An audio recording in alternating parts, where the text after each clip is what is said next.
دا د مدینی ریاست نه دی دا د ظلم ریاست دی دا د ټاکی ریاست دی د مدینی د ریاست نوم اخلي دا ته د مدینی د ریاست په شان کې ګستاخي کوي هغه هم پټ کړی او کټیا هم پټ کړل نو تا چرګ هم پټ کړی دي دا هغې هم پټ کړی دي دا کټي هم پټ کړی دي دا اوړه هم پټ کړی ده دا چینه هم پټه کړې ده او تا اوس پټرول هم د پښتنو او د دې پاکستانیانو پټ کړي دي خلکو ته به یې ډېر څه باغونه خول وی به د شرم خبره ده وی به زه د مدینې ریاست جوړوم ته د مدینې د ریاست دعوه کې او په 28 رمضان باندې د پی آی اے جاز را پرېوته او په هغې کې درې کم 100 کسان شهیدان شول په ټول پاکستان باندې اختر دا په سوق کې تیر شو یو طرف ته کرونا وه او بل طرف ته د اختر نه یو ورځ 2 ورځې مخکې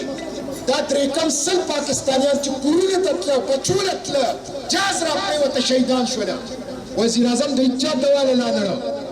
وزیر اعظم د هیچا تعزیت نه نړه وزیر اعظم په اختر کې په نتیاګلۍ کې سیر سپاټه کوله دا د مدینی ریاست نه دی دا د ظلم ریاست دی دا د ټاکی ریاست دی د مدینی د ریاست نوم اخلي دا ته د مدینی د ریاست په شان کې ګستاخي کوي لہذا د مدینی د ریاست نوم نور مه اخله دا خوشته باغونه خلکو ته خوري چې زه به په سایکل باندې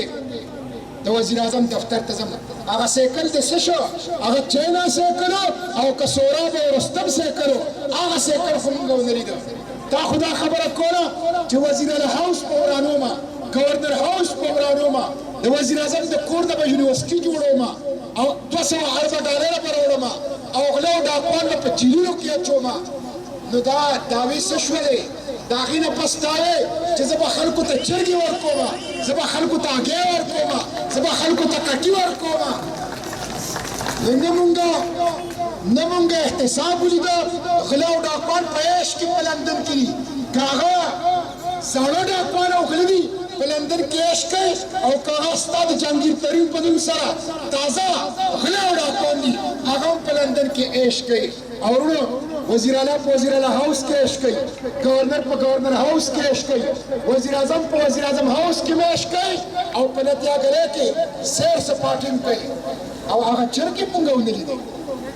هغه هګۍ هم پټې کړلې او هغه کټي هم پټ کړله نو تا چرګې هم پټې کړي دي دا هګۍ هم پټې کړي دي دا کټي هم پټ کړي دي دا اوړه هم پټ کړې ده دا چینه هم پټه کړې ده او تا اوس پټرول هم د پښتنو او د دې پاکستانیانو پټ کړي دي او د دې به انشاءالله مونږ محاسبه کوو